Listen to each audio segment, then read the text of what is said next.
মৰমৰ ছাত্ৰ-ছাত্ৰীসকল আমি আজি পঞ্চম শ্ৰেণীৰ 2 নং sikon সমলৰ ইংৰাজী বিষয়ৰ ওপৰত আলোচনা কৰিম lesson 1 all things bright and beautiful the number 1 কি দিছে চোৱা look at the picture and read a garden is a place where you can find many bright and beautiful things complete the word web with things you may find in a garden one has been done for you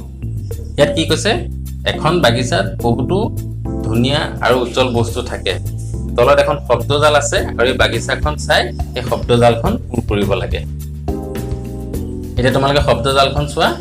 ইয়াত শব্দজালখনৰ মাজত কি লিখি দিছে garden মানে বাগিচা আৰু এটা উদাহৰণ দি দিছে সেইটো হৈছে গাৰ্ডেনাৰ মানে মালি বা যিজনে বাগিচা চোৱাচিতা কৰে গাৰ্ডেনাৰ ওপৰত আমি এখিনি কি লিখিব পাওঁ flower F L O W E R flower তাৰপিছত চোৱা grass G R A double S grass মানে ঘাঁহ B আৰু S আছে মাজত দুটা ঘৰ খালি আছে ইয়াত B double E S bees মানে মৌমাখি তাৰপিছত চোৱা P L A N T S plants মানে গছপুলি তাৰপিছত আছে B আৰু Y মাজত কেইটামান খালি ঘৰ আছে ইয়াত কি লিখিব পাৰিম আমি butterfly B U double T E R F L আৰু লাষ্টত আছে Y বাটাৰফ্লাই তাৰপিছত চোৱা F R U I T S fruits মানে ফল তাৰপিছত চোৱা S O এটা খালি ঘৰ L S O I L soil মানে মাটি এটা 2 নম্বৰটো চোৱা 2 number A read the poem aloud ইয়াত তলত এটা কবিতা দিছে কবিতাটো ডাঙৰকৈ পঢ়িবলৈ দিছে The forest is a town of trees where they live quiet at their ease with their neighbors at their side just as we in cities quiet কবিতাটো কোনে লিখিছে এনিটি ৱেনি The forest মানে হাবি বা জংগল The forest is a town of trees এত কি কৈছে কবিয়ে জংগলখনক কি বুলি কৈছে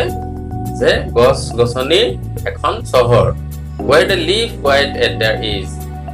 তাত গছবোৰে সহজ সৰল জীৱন যাপন কৰে with their neighbors at their side তেওঁলোকৰ কাষত তেওঁলোকৰ চুবুৰীয়া থাকে মানে অন্য গছবোৰ থাকে just as we in cities wide যেনেকৈ আমি বহলভাৱে চহৰত বাস কৰো বা থাকো এটা 2 নম্বৰটো চোৱা there are some rhyming words in the poem কবিতাটোত উচ্চাৰণৰ মিল থকা কিছুমান শব্দ আছে উদাহৰণ দি দিছে trees is side wide তে তলত প্ৰশ্নটো দিছে চোৱা write 2 words that rhyme with the following words তলত এই চাৰিটা শব্দ দি দিছে আৰু শব্দকেইটাৰ লগত মিলা উচ্চাৰণ মিলা দুটা শব্দ লিখিব দিছে 1 নম্বৰ দিছে কি is ৰ লগত মিলা শব্দ কি আছে trees আৰু এটা কি হ'ব peas তাৰপিছত where there here 3 নম্বৰটো side wide height 5 নম্বৰটো just last fast এটা 3 নম্বৰ প্ৰশ্নটো চোৱা read the words and their meaning given in the picture ইয়াত কি কৈছে তলৰ ফটোখনত কিছুমান শব্দ আৰু ইয়াৰ অৰ্থখিনি দিছে তোমালোকক চাবলৈ দিছে পঢ়িবলৈ দিছে প্ৰথমতে চোৱা wonderful শব্দটোৰ অৰ্থ কি দিছে very good pleasant or enjoyable wonderful মানে ভাল বা আনন্দদায়ক বা উৎফুল্লিত হোৱা তাৰপিছত আছে glowing a dull steady light মানে স্থিৰ হৈ থকা এটা পোহৰ তাৰপিছত আছে creature a living things that can move around মানে creature মানে আমি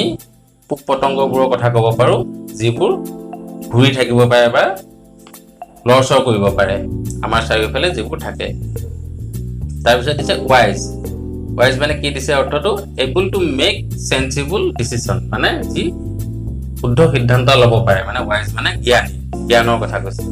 তাৰপিছত দিছে তিনি মানে কি দিছে very small in size or amount মানে ক্ষুদ্ৰ মানে সৰু তাৰপিছত দিছে bright full of লাইট মানে বহুত পোহৰ থকা মানে উজ্জ্বল তাৰ পিছত তলত কি দিছে চাওঁ হা so we have learned the meaning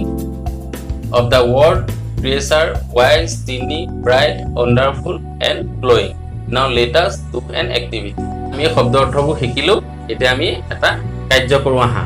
fill in the blanks with the correct words from the bracket do refer to the poem from your text bracket ভিতৰত কিছুমান শব্দ দিছে আৰু তাৰ পৰা শুদ্ধ শব্দটো উলিয়াবলৈ দিছে আৰু প্ৰয়োজন সাপেক্ষে আমি টেক্সটৰ সহায় ল'ব পাৰিম all things this and beautiful bracket দিছে bright wise ইয়াত কি হ'ব all things bright and beautiful ইয়াৰ মাজত হ'ব bright তাৰ পিছত দিছে b তে দিছে সোৱা he made their tiny wings bracket দিছে tiny আৰু glowing ইয়াত কোনটো হ'ব tiny c he made their colors yet bracket dise pressure glowing yet ki hobo glowing d to swa all things wise and bracket dise wonderful bright yet ki hobo wonderful all things wise and wonderful ita sign hobo we send greetings card to friends and relatives on different occasions do you wish to send a greeting card to your friend let us look at a greeting card that can be sent to someone to wish happy new year তোমালোকে কিতাবা greeting card কাৰবাক দি পাইছানে বন্ধু বান্ধৱীক এতিয়া এখন greeting card দিছে যিখন greeting card এ নতুন বছৰ শুভেচ্ছা দিছে এতিয়া প্ৰথমতে লিখি দিছে মানে যালৈ পঠাইছে মানে দি পেলাই যিজনলৈ পঠিয়া হয় তেওঁৰ নামটো wishing you a very happy new year may the new year bring happiness and prosperity to you and your family ইয়াত নতুন বছৰ এটা শুভেচ্ছা জ্ঞাপন কৰা হৈছে যাতে নতুন বছৰটো ভালদৰে যায় বা নতুন বছৰে সুখ আৰু সমৃদ্ধি জীৱনলৈ কঢ়িয়াই আনে বা পৰিয়ালটো সুখত ৰাখে তাৰ এটা শুভেচ্ছা জ্ঞাপন কৰিছে ফৰ্ম বুলি লিখা আছে এই ফৰ্মত থাকিব যিজনে পঠাইছে তলত কি দিছে চোৱা complete the greeting card given below to wish your friend a happy birthday you may choose from word given below you may also use a word more than once তলত এখন greeting card লিখি দিছে এখন খালি ঠাই ৰাখিছে তাক তোমাক কমপ্লিট কৰিব দিছে greeting card খন কি হ'ব দিছে যে তোমাৰ বন্ধু জন্মদিনৰ শুভেচ্ছা জ্ঞাপন কৰি লিখা এখন greeting card আৰু ইয়াত কিছুমান শব্দ দিছে শব্দক নিয়াত বহাব লাগে আৰু লাষ্টত লিখি দিছে you may also use a word more than once তুমি যদি প্ৰয়োজন হয় এটা শব্দ দুবাৰো ব্যৱহাৰ কৰিব পাৰি এতিয়া চোৱা প্ৰথমতে দিছে টু ইয়াত টুত কি লিখিবা যে তোমালোকে নিজৰ কোনোবা এজন বন্ধু বা বান্ধৱীৰ নাম লিখিবা তাৰ পিছত কি দিছে wishing you a ইয়াত তিনিটা খালি ঠাই দিছে ইয়াত কি হ'ব very happy birthday may this day এইখিনি খালি ঠাইত কি হ'ব bring you তাৰ পিছত খালি ঠাই আছে ইয়াত হ'ব joy and আকৌ খালি ঠাই ইয়াত হ'ব happiness তাৰ পিছত হ'ব wish you a successful year ahead এখানে কি হ'ব লাষ্টত হ'ব successful year ahead তাৰ পিছত ফৰ্মত লিখিবা তোমালোকৰ নিজৰ নামটো লিখি দিবা ইয়াত 5 নম্বৰত কি দিছে চোৱা read the following passage তলৰ এটা পেছেজ এটা দিছে এই পেছেজটো পঢ়িবলৈ দিছে আৰু পেছেজটো পঢ়াৰ পিছত ইয়াৰ ওপৰত কিছুমান প্ৰশ্ন বা কাৰ্যকলাপ থাকিব হেকিনে তোমালোকে কৰিব লাগিব আমি এটা পেছেজটো পঢ়ো আহা one day when Rakesh was 6 he walked home from the Musori Bazaar eating cherries they were a little sweet a little sour small bright red cherries which had come all the way from the Kashmir valley Rakesh lived with his grandfather along the border of Musori just where the forest began his father and mother lived in a small place 50 miles away where they grew maize, rice and barley in the fields. But there were no school in that place and Rakesh's parents wanted to send him to school and hence they sent Rakesh to stay with his grandfather in Musori. Adapt from Ruskin Bond's story A Special Tree নামৰ গল্পটো এটা অংশ দিছে great story for children এই কিতাপখনৰ পৰা উঠাই অনা হৈছে এতিয়া আমি এই পেছেজটো অৰ্থখিনি চাওঁ আহা One day, এদিনাখন when Rakesh was 6 তেতিয়া ৰাকেশৰ বয়স 6 বছৰ আছিল he walked home from the Mussoorie Bazar he কি কৰিছিল মুছৰি বজাৰৰ পৰা ঘৰলৈ খোজকাঢ়ি আহি আছিল eating cereals আৰু কি cereals খাই খাই খোজকাঢ়ি আহি আছিল they were a little sweet a little sour মানে চেৰিটো কেনেকুৱা লাগে বুলি কৈছে অলপ মিঠা আৰু টেঙা small bright red cereals series বিলাক সৰু উজ্জ্বল আৰু ৰঙা ৰং we said come all the way from the Kashmir valley পৰা আহে বুলি কৈছে কাশ্মীৰ ভেলী পৰা কাশ্মীৰ উপত্যকাৰ পৰা আহে Rakesh lived with his grandfather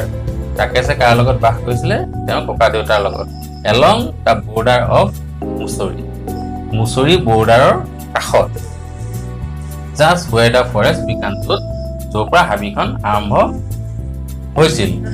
his father and mother live in a small village 50 mile away ৰাকেশৰ মাক দেউতাক ক'ত বাস কৰিছিলে তাৰ পৰা 50 কিলোমিটাৰ দূৰৰ এখন সৰু গাঁৱত where they grew maize rice and barley in the field য'ত তেওঁলোকে খেতি কৰিছিলে maize মানে গম ধান rice ধান and barley মানে জব বা ঘেঁহু but there were no school in that place কিন্তু তাত কি কৈছিলে যে সেই গাঁওখনত স্কুল বা বিদ্যালয় নাছিলে and Rakesh parents wanted to send him to school আৰু ৰাকেশৰ মাক দেউতাকে কি বিচাৰিছিলে ৰাকেশ স্কুল যোৱাটো বিচাৰিছিলে and hence they sent Rakesh to stay with his grandfather in মুছৰি সেইকাৰণে তেওঁলোকে মুছৰিত থকা ককা দেউতাকৰ ওচৰলৈ ৰাকেশক পঠাই দিছিলে এতিয়া চাওঁ আহা প্ৰশ্নত কি দিছে 5 number A say whether true or false শুদ্ধ নে অশুদ্ধ ক'বলৈ দিছে 1 নম্বৰ দিছে Rakesh was a 6-year-old boy Rakesh এজন 6 বছৰীয়া ল'ৰা এটো শুদ্ধ তাৰপিছত দিছে কি দিছে Rakesh lived with his father Rakesh তেওঁৰ দেউতাকৰ লগত বাস কৰিছিল এটো শুদ্ধ নহয় ৰাকেশ কাৰ লগত বাস কৰিছিল ককা দেউতাৰ লগত গতিকে এটো কি হ'ব false Rakesh's parents grew cereals in the field ৰাকেশৰ মাক দেউতাকে চেৰিছৰ খেতি কৰিছিল এটো শুদ্ধ নহয় তেওঁলোকে ধান ঘেঁহু বা গম ধানৰ খেতিহে কৰিছিল গতিকে এটো কি হ'ব false Rakesh was eating cereals on his way back home Rakesh ঘৰলৈ উভতি অহাৰ পথত চেৰি খাই আহিছিল এটো শুদ্ধ এতিয়া 5 নম্বৰ বি টো চোৱা answer the following question তলৰ কেইটামান প্ৰশ্ন দিছে তাৰ উত্তৰ কৰিব লাগে With whom did Rakesh live? Rakesh কাৰ লগত বাস কৰিছিল Rakesh lived with his grandfather 2 number প্ৰশ্নটো চোৱা Where did Rakesh grandfather live? ৰাকেশৰ ককা দেউতাক ক'ত বাস কৰিছিল তো উত্তৰটো হ'ব Rakesh's grandfather live in মুছৰি ৰাকেশৰ ককা দেউতাক ক'ত বাস কৰিছিল মুছৰি